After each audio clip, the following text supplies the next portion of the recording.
দেখেছিস বড় ছেলে অরিন্দমটা কি ভালো, কত গুণী।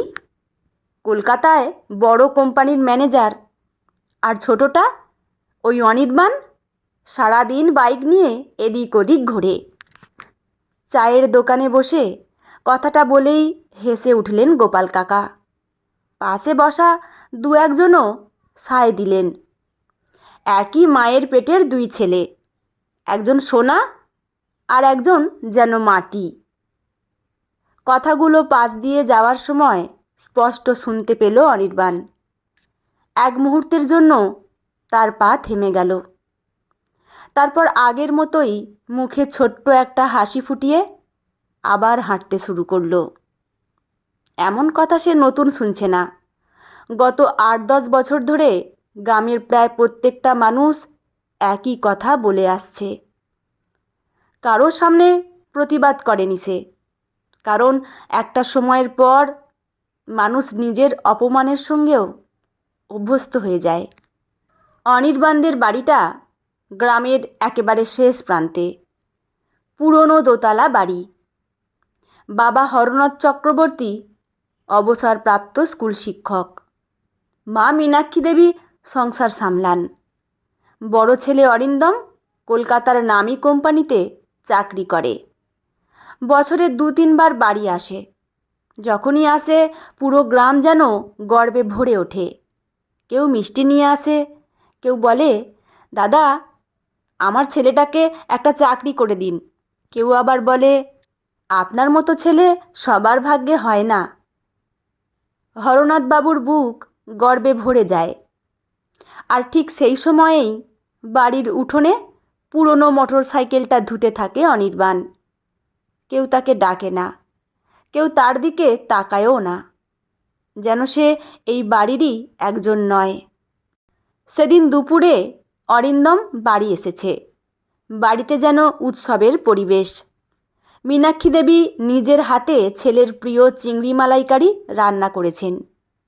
অরিন্দম খেতে বসেই বলল, মা, এই রান্নার জন্যই তো বারবার বাড়ি আসতে ইচ্ছে করে।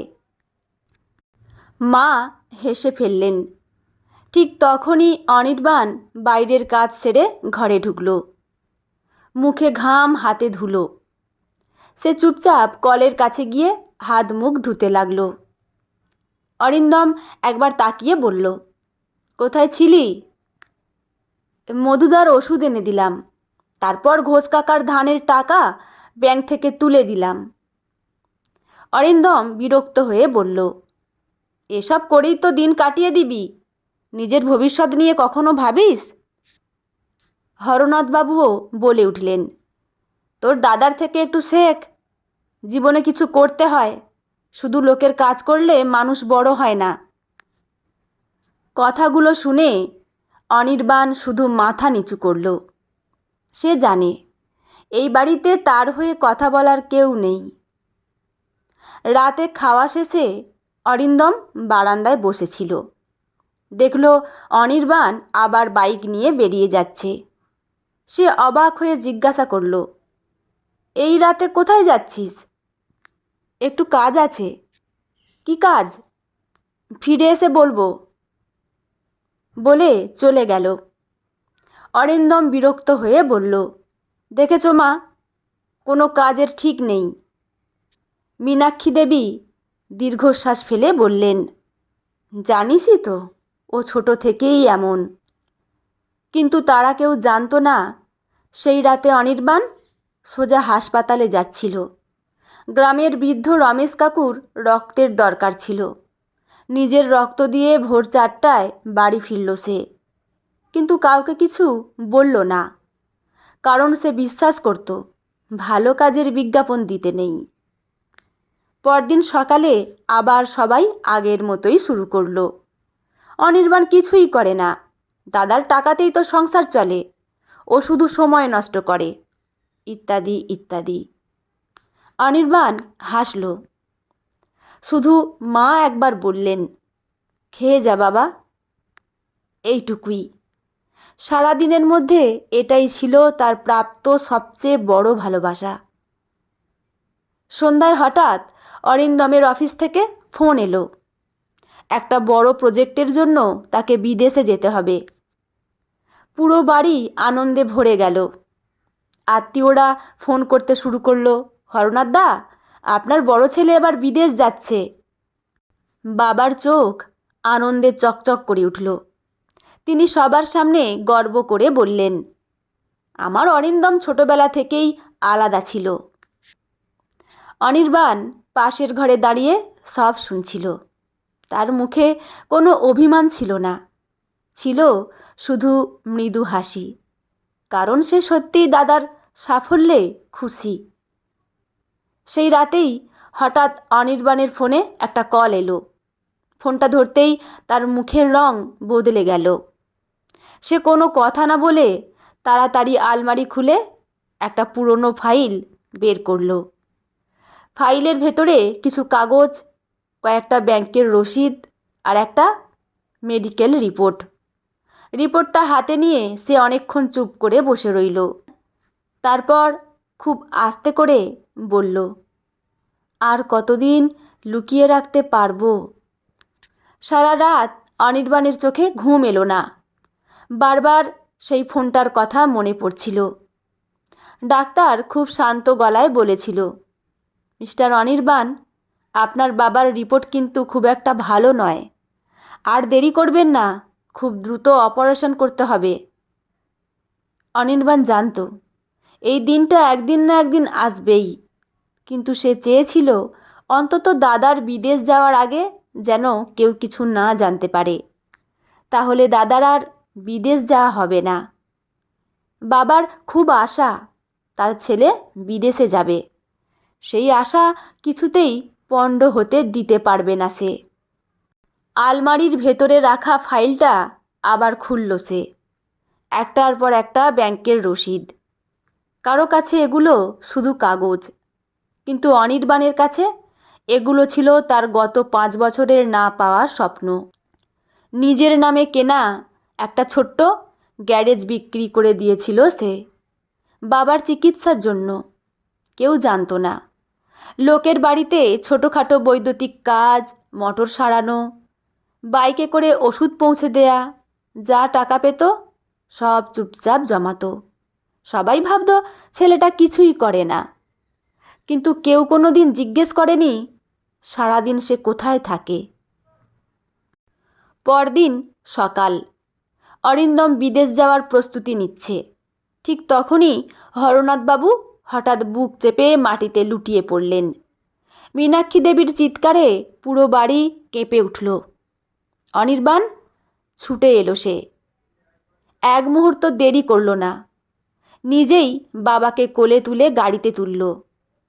অরিন্দম তখন এতটাই ভয় পেয়ে গিয়েছিল যে কী করবে বুঝতেই পারছিল না।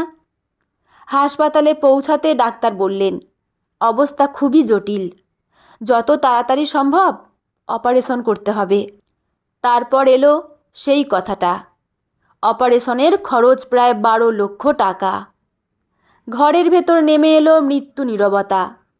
অরিন্দম মাথায় হাত দিয়ে বসে পড়ল। তার সমস্ত সঞ্চয় বিনিয়োগ সব মিলিয়েও এত টাকা এখনই জোগাড় করা সম্ভব নয়। তাছাড়া তার সংসার, ছেলেমেয়ের পড়াশোনা রয়েছে। সে অসহায় চোখে মায়ের দিকে তাকালো। মীনাক্ষী দেবী কাঁদতে কাঁদতে বললেন, বাবাকে বাঁচা রে। ঠিক তখনই অনির্বাণ শান্ত গলায় বলল, ডাক্তারবাবু, অপারেশন শুরু করুন। ডাক্তার অবাক হয়ে বললেন, টাকা? অনির্বাণ একটা ফাইল এগিয়ে দিয়ে বলল, সব ব্যবস্থা হয়ে গেছে। অরিন্দম হতবাক, কিভাবে? অনির্বাণ শুধু বলল, আগে বাবাকে বাঁচাই। 4 ঘন্টার দীর্ঘ অপেক্ষা। অপারেশন থিয়েটারের লাল বাতি নিভতেই ডাক্তার বেরিয়ে এলেন, মুখে হাসি।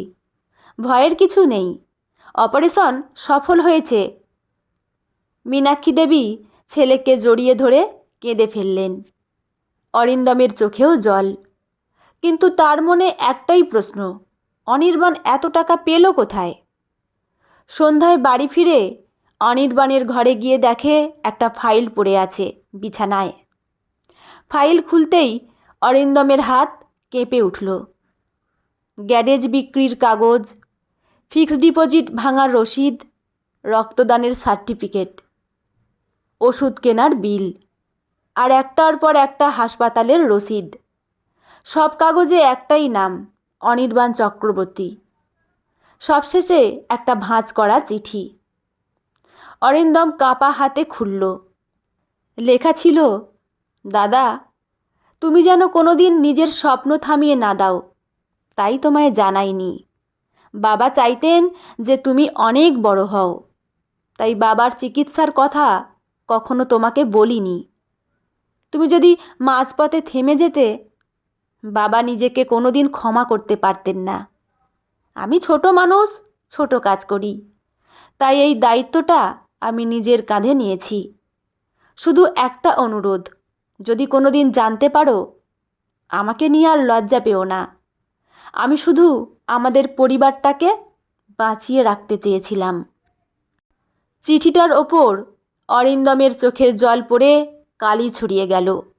সে বুঝতে পারল, যাকে এতদিন অকর্মণ্য ভেবেছে, সেই মানুষটাই নীরবে পুরো সংসারের সবচেয়ে বড় দায়িত্ব কাঁধে নিয়ে চলেছে। হরনাথবাবু সুস্থ হয়ে বাড়ি ফিরলেন। সেদিন সন্ধ্যায় গ্রামের উঠোনে সবাই জড়ো হয়েছিল। যারা একদিন বলেছিল ছোট ছেলে কিছুই করে না, আজ তাদের সামনে হরনাথবাবু দাঁড়িয়ে বললেন, আমার বড় ছেলে আমাকে গর্ব দিয়েছে। একটু থেমে তিনি অনির্বাণের হাতটা ধরে বললেন, আর আমার ছোট ছেলে আমাকে নতুন জীবন দিয়েছে। পুরো উঠোন নিস্তব্ধ।